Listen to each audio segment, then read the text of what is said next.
I want to thank everybody in this country who is coming forward to get vaccinated. That's the way I look at it. And, you know, this country is quite extraordinary. There was a poll, I think, done last night, which showed that of all the countries in the world, we are the most positive about vaccinations. The numbers are incredibly high. And I know that, you know, some people have been more vaccine hesitant than others. But actually, across the whole of society, the numbers continue to go up in every group, in every age group. And that's very, very encouraging. And I would urge everybody, just make the obvious point, urge everybody who is eligible for a vaccine, when you get your call up, when you get the notification for the NHS, come and get your jab. What do you say to those, many in your own party, who are saying we can't halt the unlocking for the sake of those who are refusing to get a vaccine? I just go back to the point I made about where we are on the roadmap. We're looking very carefully at the data. We're looking at what's happening, the epidemiology.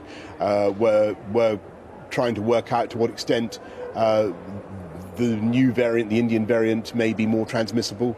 But at the moment, we see nothing conclusive to say that we have to deviate from the roadmap. But obviously, we'll be keeping people informed. That's why I said what I said on Friday, and we'll keep people continually updated.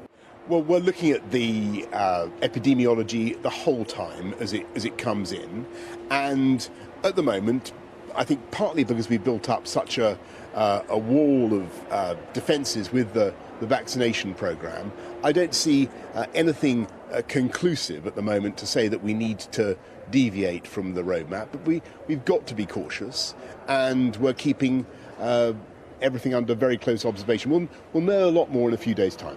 So it's not changing your approach yet? We're keeping everything under very, very careful, close review. We're looking at all the data as it comes in from places like Bolton, Blackburn, Bedford, Sefton, other places, just looking at those curves where they're moving, trying to understand whether the Indian variant is more transmissible, and if so, by how much more it's transmissible, and also trying to understand to what extent our vaccine programme has already sufficiently fortified us all against it. And I'm afraid we've just got a few more days of looking at that data. But as things stand at the moment, I can see nothing conclusive in the data to say that we have to deviate from the present roadmap. But we've got to be cautious, and we'll be letting people know in a few days' time. Can you rule out a return to local lockdowns? We just got to be cautious about the way we approach it, and we'll be letting people know as much as we can, as soon as we can. But at the moment, we don't see anything conclusive that makes us think we have to deviate from the roadmap. Obviously, we'll be letting people know as soon as we've got the data. Your own NHS test and trace data shows that in late March, early April, travellers returning from India had higher COVID positivity than Bangladesh, only marginally lower than Pakistan.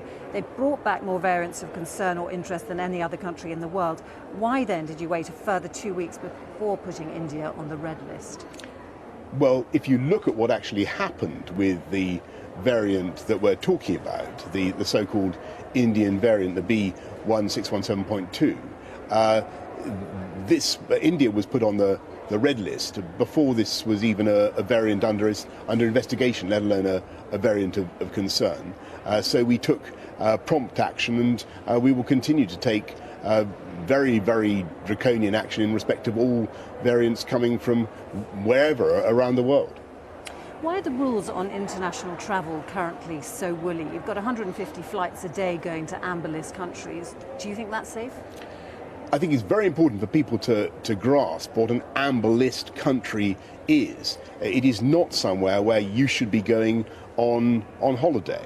Well, let me be very clear about that. And if people do go to an amber list country, if they absolutely have to for some pressing family or urgent business reason, if they have to go to an amber list country, then please bear in mind that you will have to self-isolate. You'll have to take tests and do a passenger locator form and all the rest of it.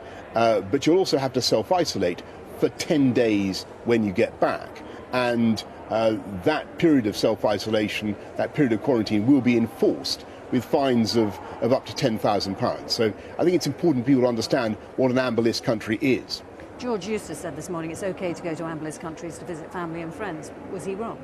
I think it's very important for people to understand that if you go to an amber list country, if you absolutely have to go for some pressing reason, not a holiday, if you have to go, then bear in mind you're going to have to pay for testing, you're going to have to do a passenger locator form, all that kind of thing, but you're also going to have to self-isolate for 10 days at home, not going out, and if you fail to obey that, then you will face fines of up to £10,000. So people need to understand that an amber list country is definitely not a green list country.